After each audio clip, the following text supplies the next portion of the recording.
Okay, now I see it. All right, so now we're actually recording, but I'm just going to stay where I am anyway. And then if other people that are watching the recording have questions about how we get up to there, I'll answer them in purpose. So we're fast forwarding to I was a working student for a dressage professional, and I was making my way through earning my bachelor's degree in college so that I could be an elementary phys ed teacher. And again, something that I didn't know at the time, but my work with the dressage trainer was doing a fabulous job at setting me up to understand the biomechanics of how a horse can move correctly. Some concepts that fit tremendously now with how I see growth and learning and connection, because I was taught that the first thing that you want to get from a horse is forward movement. And just learning forward in itself can be a whole a whole journey, because it's not necessarily moving fast, but it's moving in a way biomechanically that the horse comes into alignment. They move their belly muscles. Hopefully, if they have imbalances or crookednesses from an injury or from conformation, we're helping them straighten up. It's almost like physical therapy and move more correctly. And so in order to be able to move forward, there are these other concepts that have to come into play, such as balance, alignment, and kind of connection with the mind and the body, both the mind moving in the direction that the horse is going as well as their body. And again, these concepts, I think, fit so well with our human journey of growth. So I taught elementary school for 10 years. And during that time, I had gotten married, and I wasn't doing well. I wasn't very happy. And I remember one time I was sweeping the barn floor because I still, even though I was teaching school, the summers I worked at the barn taking care of the horses so that I could earn more riding lessons, because this was definitely an obsession for me. I wanted to learn as much as I could. I wanted to be the best that I could around horses and help them feel better any way that I could. But I was sweeping the barn, and I was like, okay, so I grew up, I got married, I have a house, I have a horse, and now I just kind of wait till I die. And it just kind of struck me that this is not how I wanted to live my life. And to make a very long story short, I also had to really look at my marriage, because I could say a lot of times that my husband at the time and I had problems when he would drink. And, it turned out he really had a drinking problem, I believe, and it was not a good match for me. And I decided, okay, I don't know how yet I'm going to do this, but I'm going to be done with that. And with that, I also thought, okay, whatever got me into this marriage, I want to remove that out of my system. Don't want that in there anymore. So I started into therapy. And then I fell in love with the therapeutic process and felt like I was very much coming to life. And the therapist that helped me, and it took me a couple tries to find the right therapist too, fortunately. I think he was number 3. He was very steeped in Native American philosophy and spirituality. So learning about things being connected and how everything touches something else in another way, and we are here to help everything thrive. I don't know if that's necessarily language everybody else would put on it, but that touched me, and I was like, oh my gosh, this is what life is about. And so I decided that that's what I wanted to do and help other people get pieces of into their lives. And I think of that moment for me when I was sweeping the barn floor like a hitting bottom almost. And I thought, if I can help anybody not get to that point, that's what I want to do. So I signed up and went to school full-time while I was teaching full-time, because I was so convinced and driven to get to this next chapter. And that was kind of challenging at times. I think I probably cried more during that than any time else in my life. And by this time, I had managed to have my own horse. I didn't quite work at the stable as much. I still did some, even with those other two things. And eventually I recognized that I had to move my horse someplace else, because I couldn't keep, while I was in school full-time and teaching full-time, I couldn't keep him at this training barn where you were supposed to ride your horse for an hour 6 days a week. Otherwise, you would be asked to move your horse somewhere else. So I recognized before I got much deeper down there that I better take him someplace else. And so after I moved him and it got a little more relaxed, because sometimes I would just go out there, kind of pet his nose, drop off my board check, and that would be it. Which, again, coming from the background that I did, if I was feeling like I was breaking all the rules, I didn't have the right anymore to own a horse, because, what good was I doing, basically, and why did I even have him anymore? And so I started to entertain the idea a little bit that maybe all these people were right, that my fascination with horses was waning, and eventually I would grow out of it and move on and be an adult, basically. And so I thought, well, not that I would ever have gotten rid of my horse, but okay, he, when the time comes and his life is over, maybe I just won't have a horse anymore.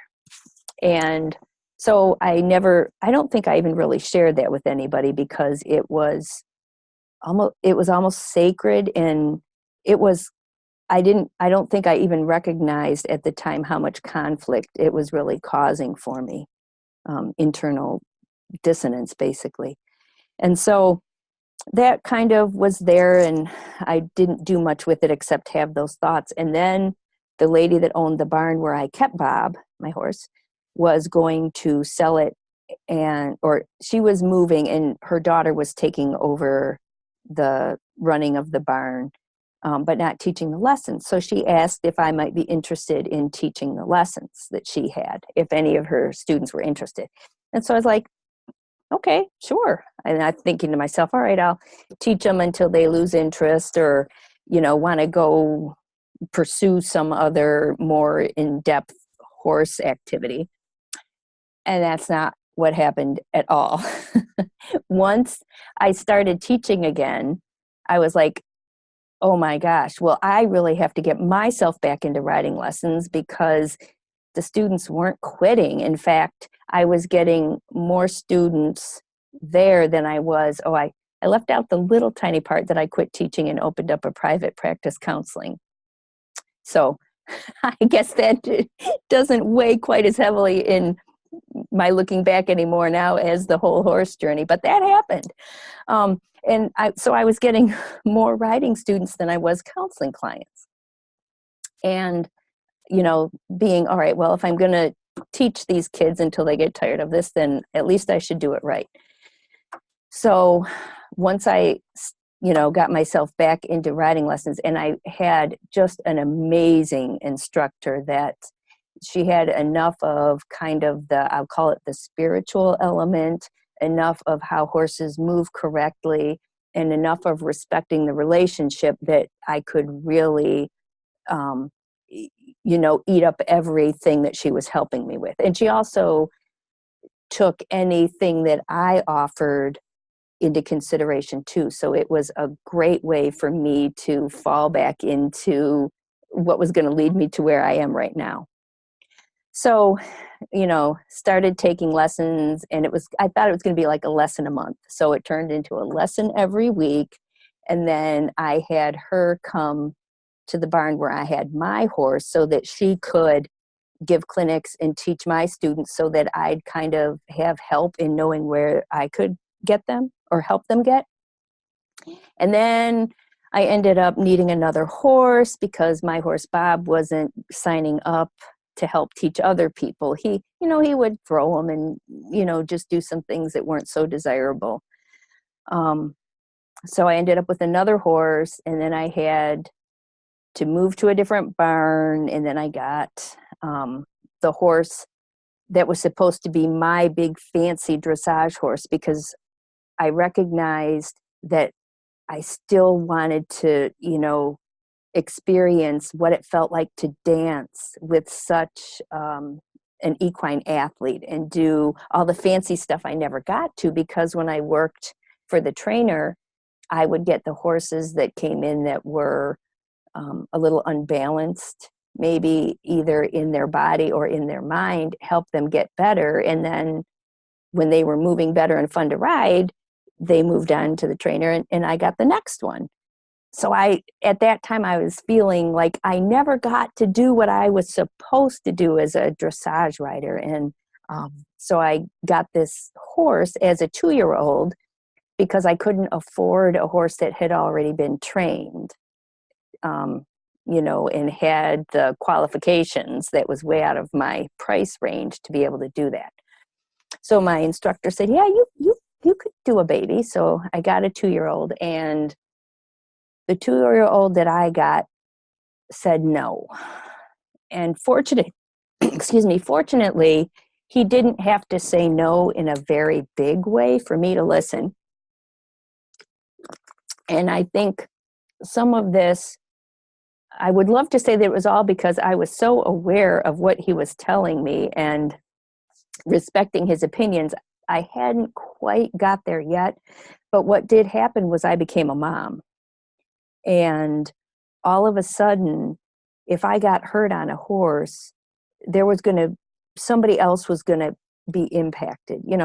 Before, if I got hurt, so, I limped around or I laid on the couch for a while and then you got back to it. But with this little being that not only was I in love with, but she depended on me, it just made me a little less willing to put myself on a horse that I had seen him. He has these incredibly dramatic reactions to those big flies. We call them the bomber flies. I think ox fly is the correct title, but the big flies that would land on him. And his feet, he practically does a vertical handstand when those land on him and goes tearing to a shelter. And so I had seen him do that, and I'm thinking, so if he does that when I'm on him, what's going to happen? And, my baby, what's going to happen to her? So that caused me to really listen to him saying no. And also I was all on the verge more of discovering the real wisdom that the horses had innately. So I recognized that I needed to learn to find a completely different way to do things. And this paired very nicely, because when I started to recognize that I was not going to give up horses, I was not going to stop teaching necessarily, the people that came to me to learn how to ride a horse, they would often share things with me much deeper and much more quickly than the counseling clients that I had. The people that were paying me to make changes in their lives, it took them longer to get those changes than people riding horses. And it was never necessarily, after a while it started to come into the mix, but these people, they just wanted to learn how to ride a horse, and then they're sharing stories with me about how things were going better in their relationships, or they got a promotion in their job, or something was shifting just from how they were interacting with their horse. And I noticed also that there were a lot, almost all the riding students that I would attract that were adults, and interesting too, because I started out more teaching kids, and then all of a sudden I was teaching women who were anywhere from mid-20s to, I had one lady, she was a beginner and she was 68, I think. But all of these students had in common the fact that they were fighting an anxiety to be around their horse. Anything from a slight apprehension all the way to a trauma. And I was like, oh my God, they should not have to fight so much fear to do something they love so much.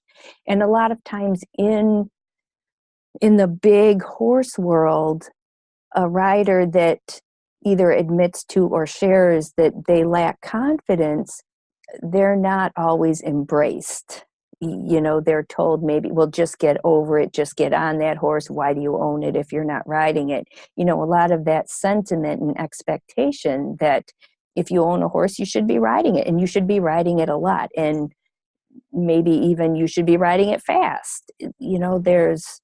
There's no shortage of other people's opinions in some places where you take your horses.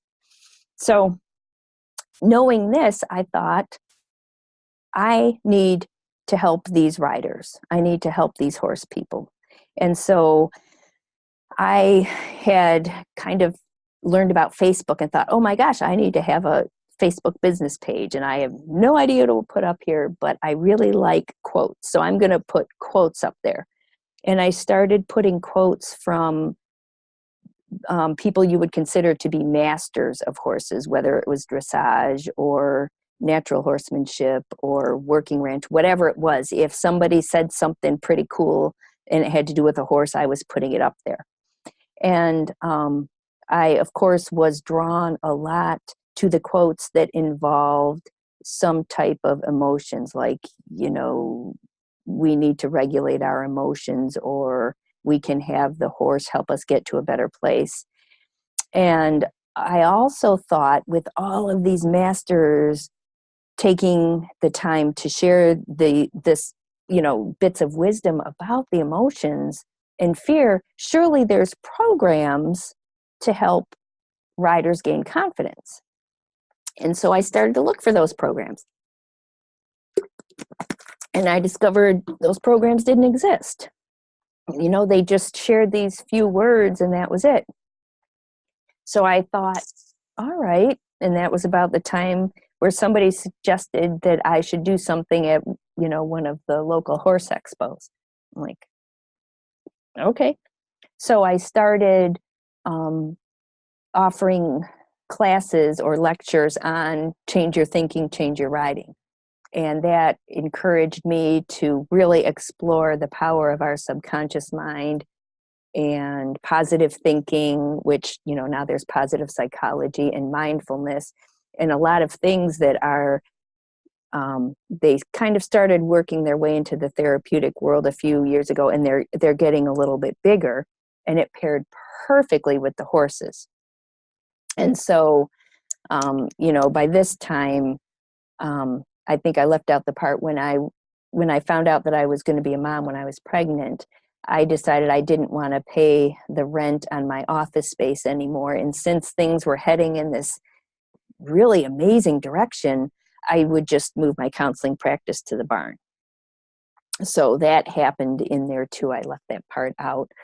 But it was a great transition. And even now, sometimes I have people that would rather just sit and talk, or sometimes we work with the horse and then we come in and process things, but we still do that around the horses or at the farm. So it kind of sets up that kind of like an arena for the learning to happen.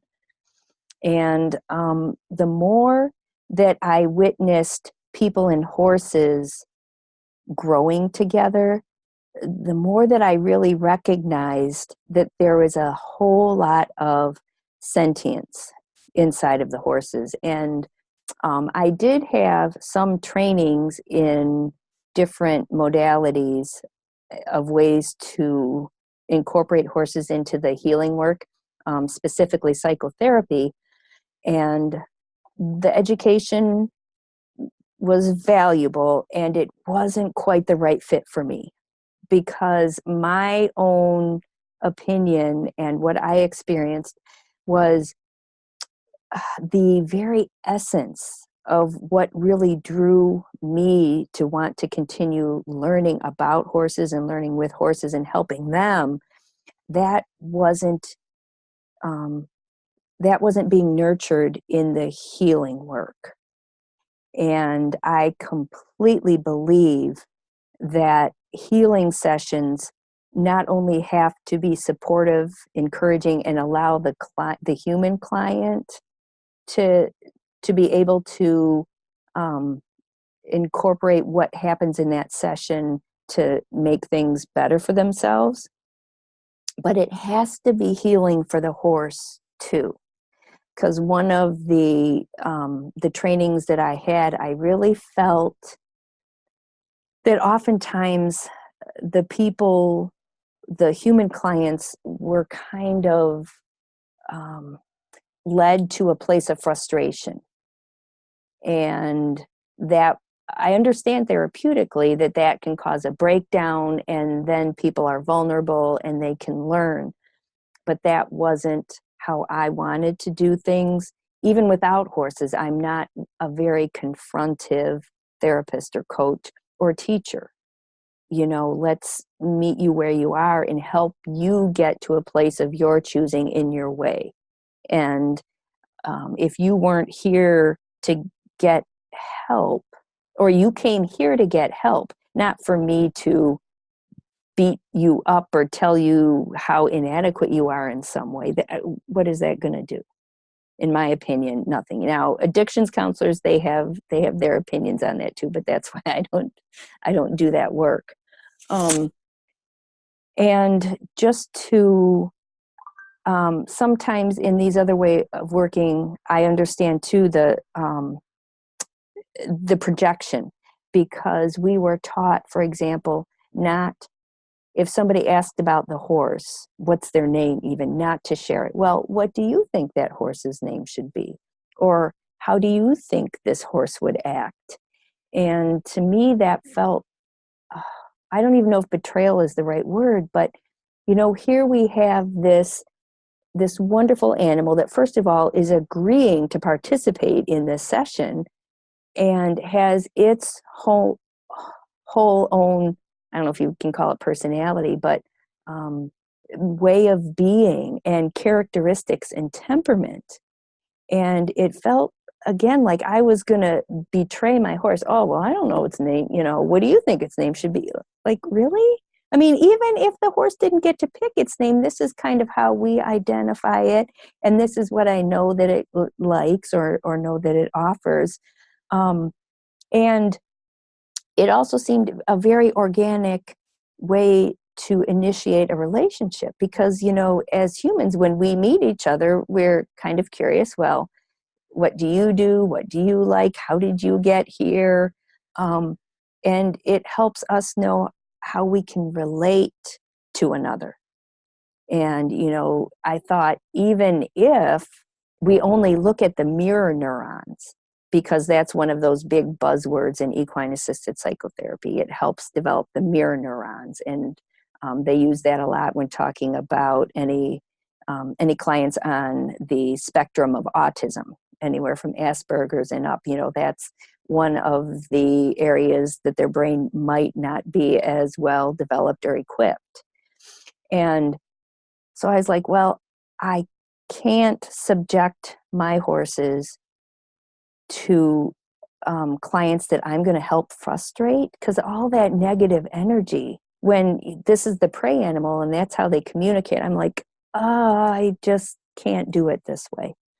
And again, there are so many websites out there that talk about horses as sentient beings, but just my opinion, it doesn't feel like they really capture that and they really allow that to be involved.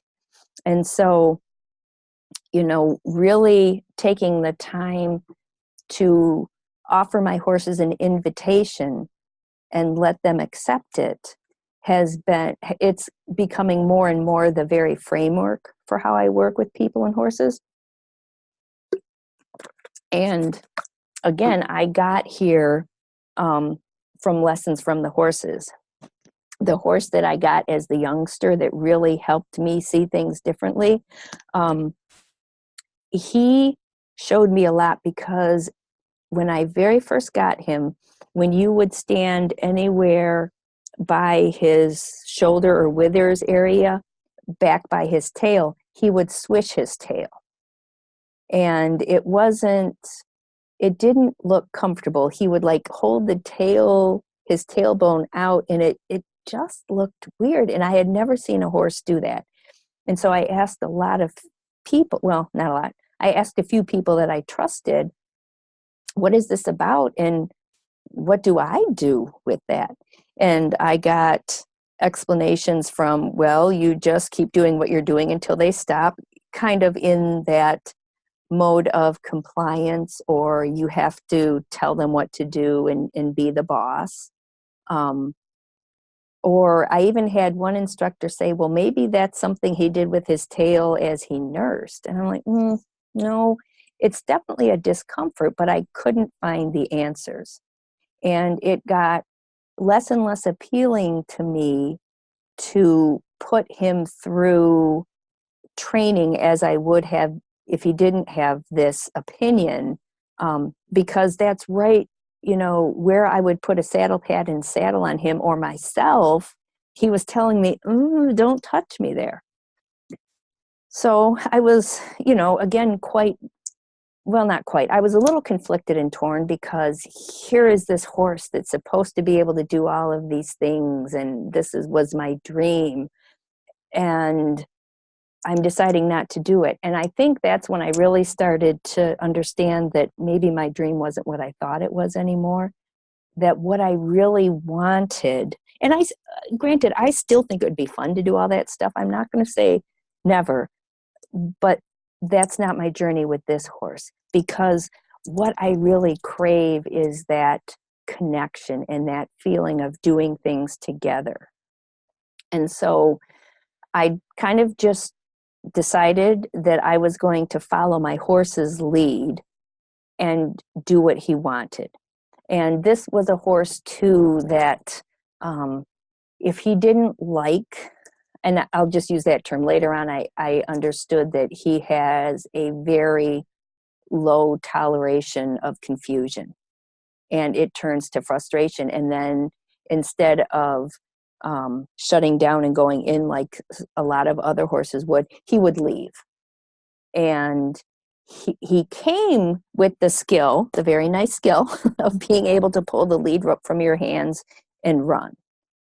And there were some times where it got a lot bigger. He did it to really big name clinician, well, two. And so I was like, okay, this is just not going how I want. I need to stop and do whatever. And if I went out to catch him in the field, it was about a 50% chance that I would catch him. And so I decided that when he said no, I would just listen. And so I started doing that, because sometimes I could kind of force or corner him or catch him, but he didn't end up liking it. I didn't like it.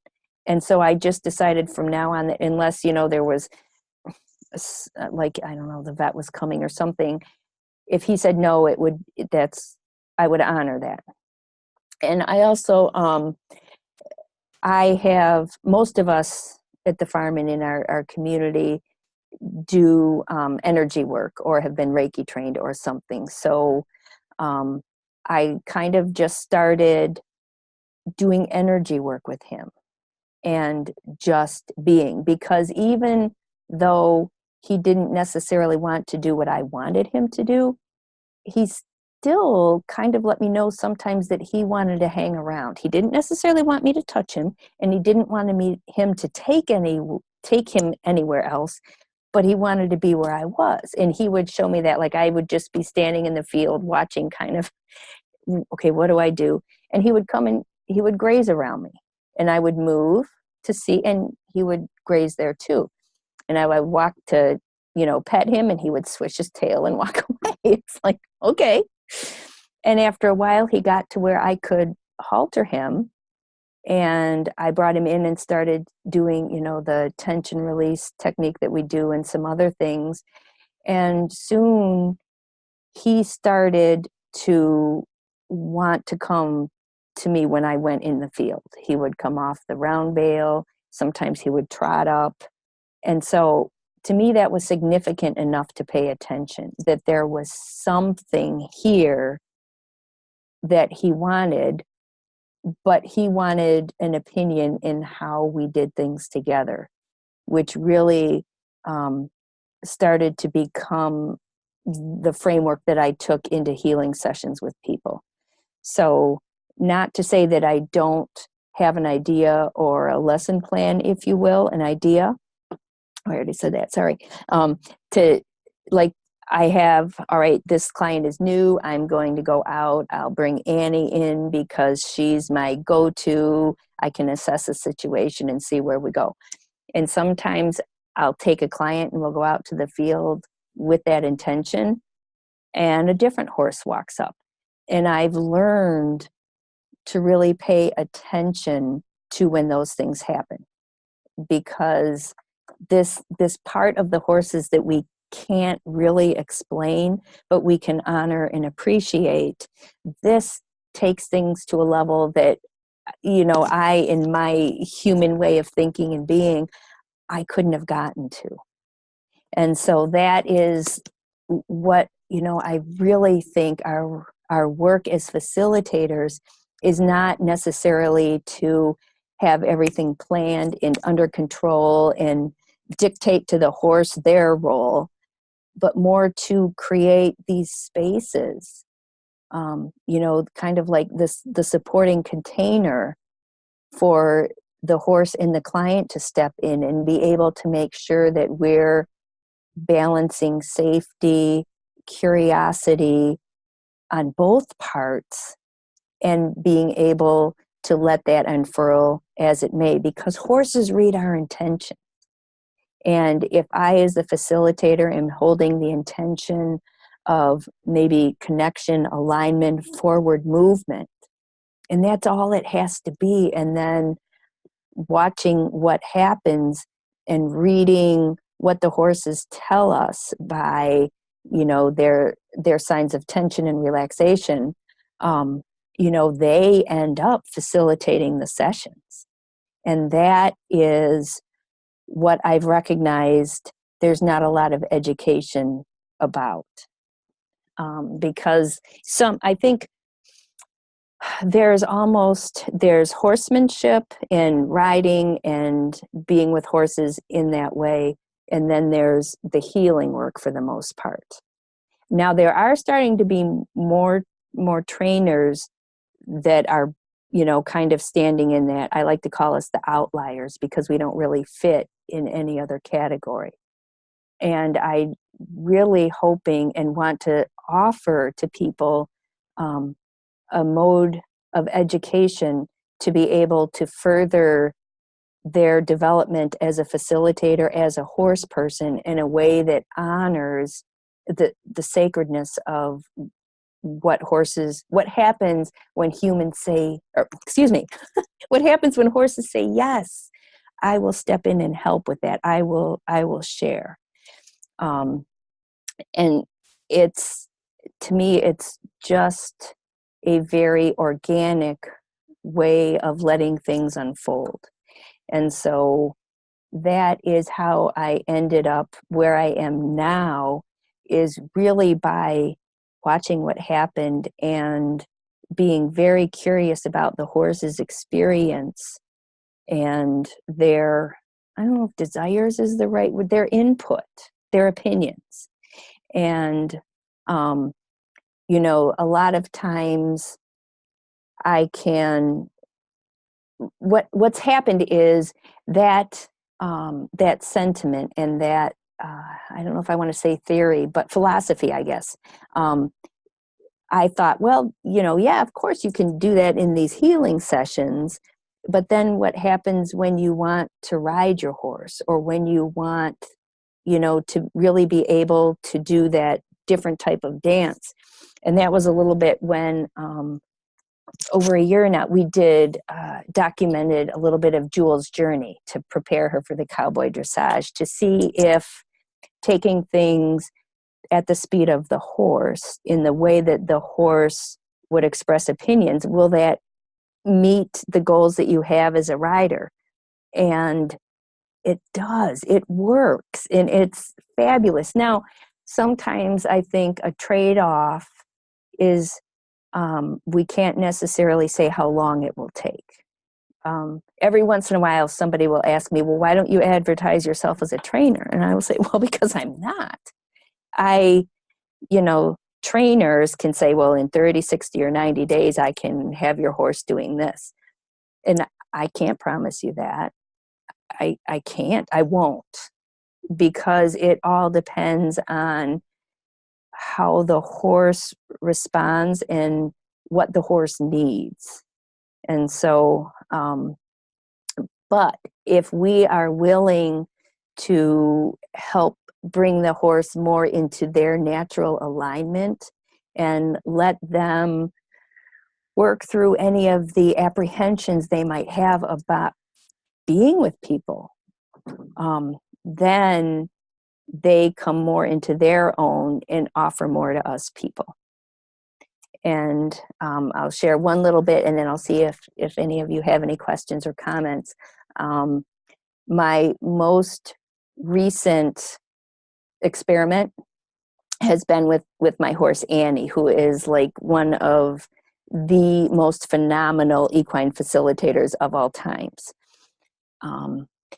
And she is, I think it was Janice that actually first called her an equine shaman. And on the ground, she is this very maternal, nurturing, strong presence. And at the same time, things change a little bit when you put a saddle on her and you extend some invitations that way. She will often still go a little bit into shutdown mode, which when I first got her, that was one of our journeys together, is to help her really be able to express herself and have her own opinions. And I think she's come so far from that on the ground setup. And interestingly enough, when I first got her too, and she was very obedient, she was also horrible at leading. She would try, if you just, started walking someplace, she would either bull past you and pull you over to the grass and eat, or she would step on you, or she was just, now I see that she was unsure, and she was going to take leadership into her own hands, or hooves, I guess, and direct the interaction. And now that's not how she walks with you at all. And I have never tried and just focused on her leading. We started and got the relationship better, and holding open that space for her to be able to think, process, and offer opinions. And so the newest thing that I've done with her is decide that I am going to let her express opinions from when I'm on her back. And I agreed to myself too that I was not going to make any demands of her, and I was not going to tell her anything. And so she gets to take me where she wants and do what she wants. So I get on her bareback, and usually she moves off a little bit right when I got on her, which of course, in horsemanship, nope, the horse is supposed to stand dead still until you tell it to move off. Well, okay, so we broke that rule quite a lot. And when she finally does stop, I'll reach up and undo the halter so that, it kind of falls to the ground, and then she's just there. And it the first time I was really surprised because I've never been on a horse with no tack and not just made that agreement that they get full choice. So even when she was, heading to go say hi to a horse over a fence that she had never met before, our newest herd member, when she was putting her head down the aisle to where the feed room is, I was like, okay. And the level of vulnerability that I felt was, it was huge. But I agreed this because I also gave myself, I wouldn't tell her what to do, but if I needed to do an emergency dismount, if I needed to bail, that's how I knew I could keep myself safe. Because I've gotten pretty good at getting off quick when I need to. So what happened too for her is I could tell the first time she was really just trying to figure out what I wanted and do the right thing. Probably because, whenever we put pressure on something, we go back to habit and pattern. And so I think, that rocked her a little bit because she had no frame of reference to know what I wanted. And I'm willing to bet that at some point in time in her career with people, there was a consequence if she didn't do what she was supposed to. So I got off of her, and there were licks and chews and yawns. Annie's not always a real big yawner. And I think the most I've ever really seen her do was 3 at a time. I think she got up to like 8 yawns and just really mellow. And there's been a change too. And I think I've only done this about 4 times. When I would go out to get Annie from the field, she's in a pasture with 2 other mares, and oftentimes I'll go in the field and those 2 will come up to say hi or part way, and Annie's like, oh, the round bale is mine. And so she goes in on it, and I have to go up to her and ask her to come in. And she always, once I get up there and get the halter on, she always complies or agrees. Now I'm not sure which that is, if some of it was just compliance.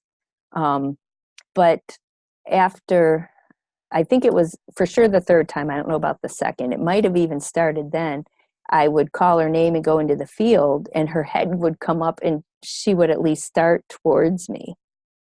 Sometimes, again, the other 2 girls are quite expressive and they might get in the way, but I didn't have to convince her to come in, and I don't think before I was trying to convince, but I would just ask.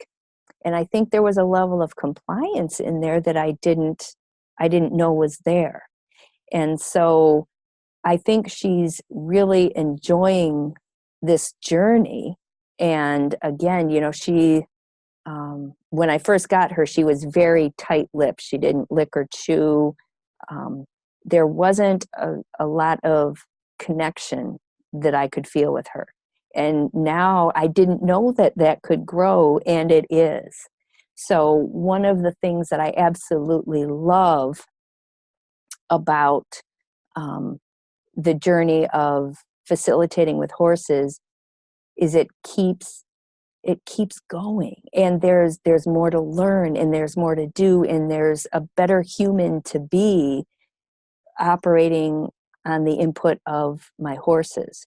And that, I think, in turn will continue to increase my level of quality as a facilitator, being able to grow and learn in that aspect too, all by listening to the horses. So that really is how Hidden Promise came to be, is I just listened to my horses and found a few good human mentors along the way too. So that's my story. Any questions, comments?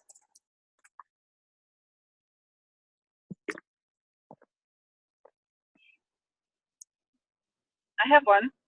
Hey, Amy. Hey, how are you? Good.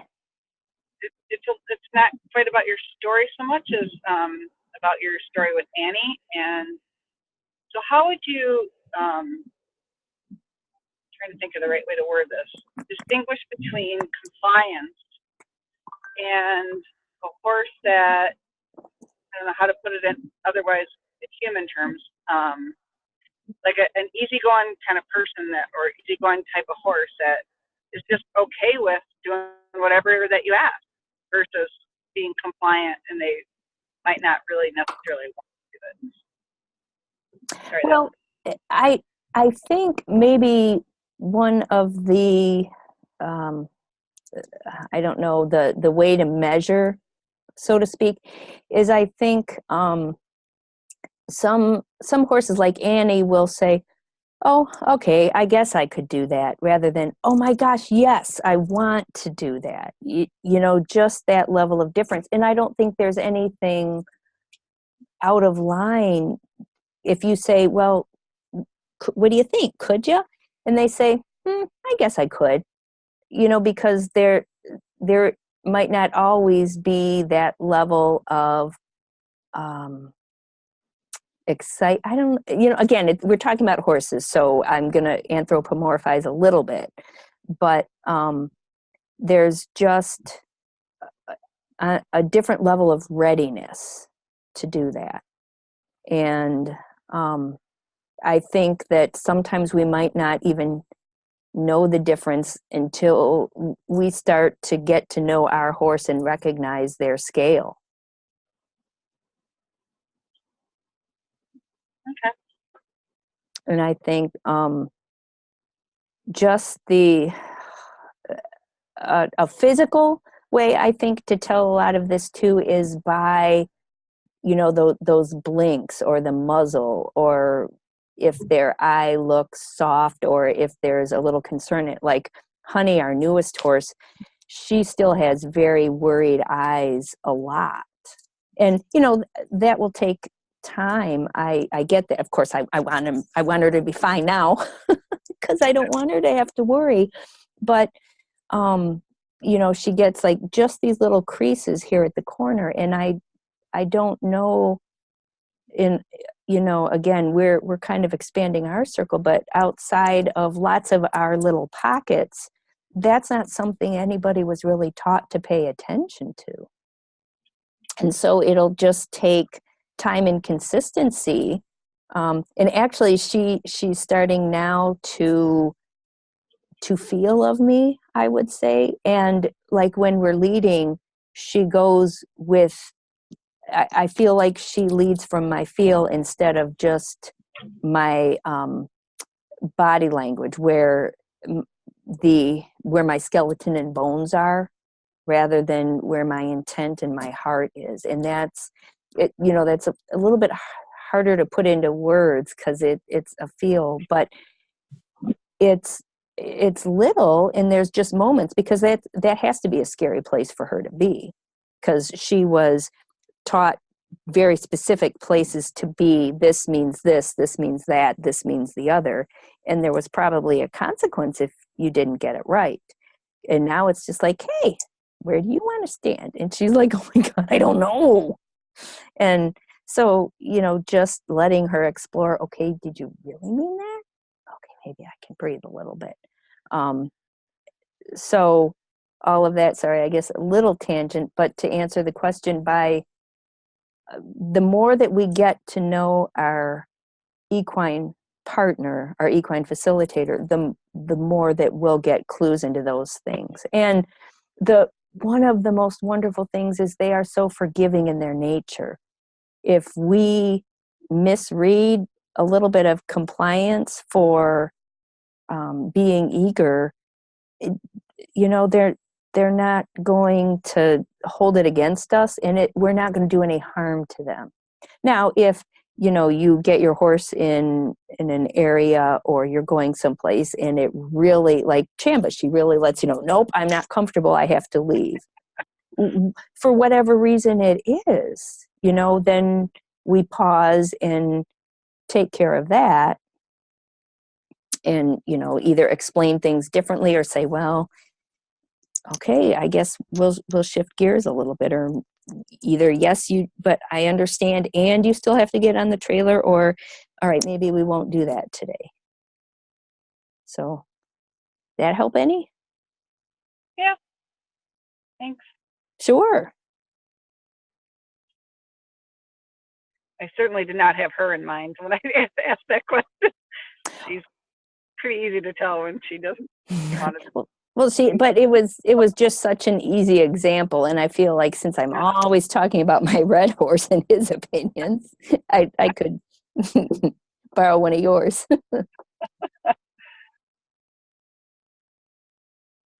She's a lot like Sunshine, probably, I think, huh? Yeah.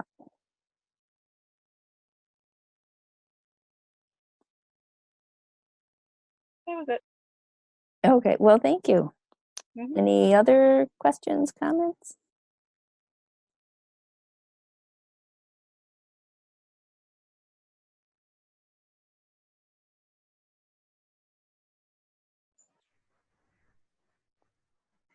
I love how you talked about listening, because I think that's where a lot of them, when we pause and listen, that's where I think one can learn a lot. Yeah. Well, I definitely agree. I'm glad because I really think, that people coined the term horse whisperer, but I really think by listening to the horse, by seeing what they do and how they do it, I think that's when we really earn their trust too.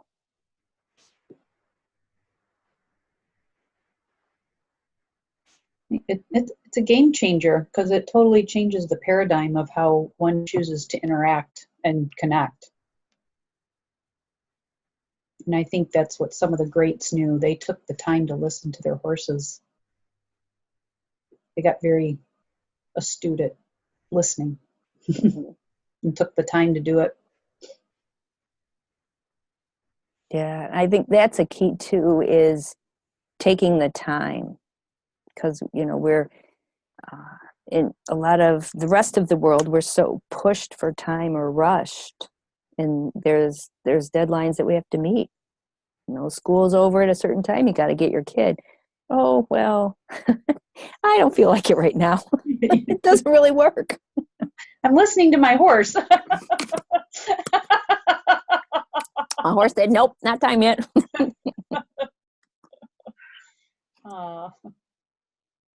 That's funny. Although it is pretty fun to watch their expressions when they realize that you are trying to listen to them, when they've never experienced that before. Does that make sense? Oh, yes. I mean, that's exactly in the newness of honey, what I'm getting to experience again. Yeah. And Fascinating, really, I think. yeah. And sometimes it's a little sad to me too, just that they lost any voice that they had. Oh, for sure. But it's fun to see that spark in their eye when they realize, wow, this is different. Mm-hmm. Yeah, you're right. We'll focus more on that. That was what I was getting at. I experience a lot of that now out at the barn with the other herd. So it's been a lot of fun to watch this, be part of it. Yeah, well, I think it's pretty captivating and consuming. Kind of is. Mm-hmm. I don't realize how cold I'm getting until I'm like frozen. Yeah, or hungry, or yeah. Yeah, that's a lot of fun. I'm glad you're able to experience that. Me too.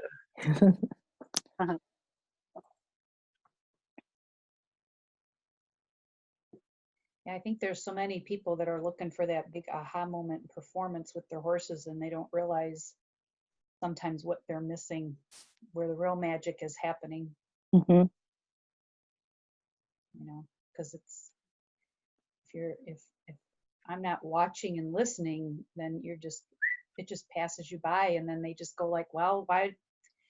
then I have to get real big with my opinions, or that's how things can happen, where, how much of what's behavioral or that trainers have to work on may not have happened if they felt there was some type of translation and conversation going on all along. Yeah, and I think, talking a little bit, because we have our demonstrations at the expo coming up, and really what we're going to share is going to be so undramatic. It's not going to be like, oh yeah, well, you take this youngster that's bucking and ripping up, and we're going to put a saddle on it and ride it around. It's not going to be that. It's going to be, we're looking for these subtle things, and this is why.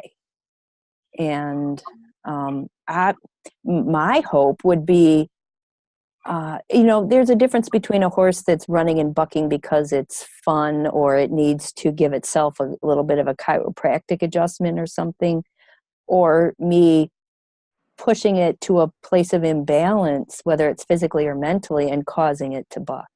And I am not going. I used to know and thought that, because if there's a certain way with a lunge line and you get a horse moving and you crack a whip at a certain time, you could probably get it to buck, at least a lot of the ones that I worked with. And I wouldn't, why? So that I can prove that I can stop it. It's just not keeping things, there's a saying that growth happens outside of our comfort zone. And I think some people feel that you have to leap out of the comfort zone, and that's where growth happens. But really, the goal of growth is to expand your comfort zone.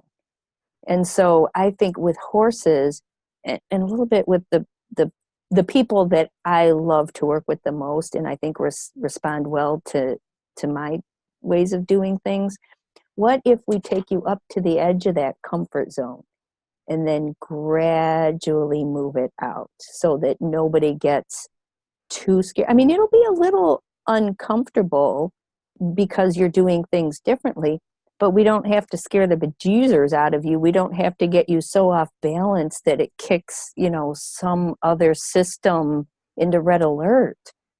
Let's just push a little bit easy and make sure you have enough support.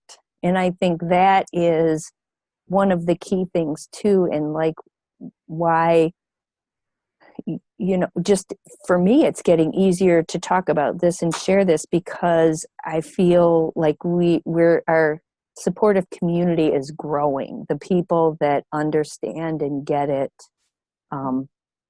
not that they weren't out there before, but I don't think we were always in contact with each other. So we were all kind of doing our own little thing under the radar and not wanting to be called out on it or spotlighted, because it was so, swimming upstream or being an outlier. And I think having that support and allowing us to increase the area of our comfort zone, we don't have to do any rearing and bucking ourselves. So it's undramatic, and I don't really want to say boring, but I'll just stick with undramatic. There's not going to be any big display here, hopefully. Well, and I think anything new is more visionary. I mean, the status quo sees it as outliers, but it's actually pretty visionary and kind of courageous, and, taking things to a different level. Yep. Yeah.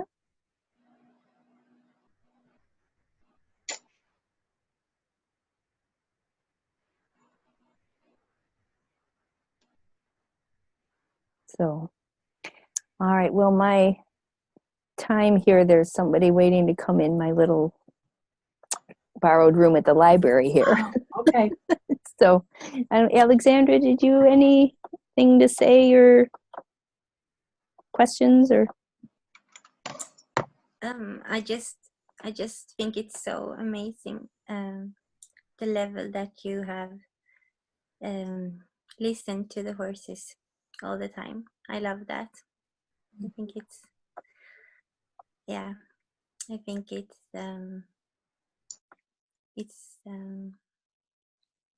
it's where the magic comes, because you get that connection. Yeah. I think I loved listening to your story. Oh, thank you. Thank you. Because sometimes it feels like it just rambles all over. So thank you for sharing No, that. no. All right. Well, thank you all for spending this time with me. And I hope you enjoy the rest of your day. Too. And Thank hope you. you're welcome. Hopefully, we'll chat soon, ladies. Okay. Okay. Bye. Bye. Bye.